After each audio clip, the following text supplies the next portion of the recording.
mention the major direct taxes. What are direct taxes? Which are to be directly borne by the individual to whom the on whose income the tax has to be paid. So ಯಾರ ಆದಾಯದ ಮೂಲಕ ಹಣವನ್ನ ತೆರಿಗೆಯನ್ನ ಕಟ್ಟಬೇಕು ಅವರೇ ಕಟ್ಟುವಾಗ ಅದನ್ನ direct tax ಅಂತ ಕರೀತಾರೆ. Okay, the main types of direct taxes are personal income tax, means income tax which we and other citizens pay, corporate tax the companies pay, wealth tax, stamp duty, etc. All these are major direct taxes. Okay na?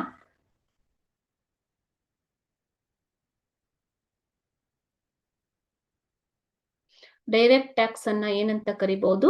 ನೇರ ತೆರಿಗೆ. ನೇರವಾಗಿ ತೆರಿಗೆದಾರರೇ ಕಟ್ಟಬೇಕಾದಂತ, ಯಾರಿಗೂ ಇದನ್ನ ವರ್ಗಾವಣೆ ಮಾಡೋದಿಕ್ಕೆ ಸಾಧ್ಯವಿಲ್ಲ. Okay, so these cannot be transfer to any other person or people or organisation. Okay,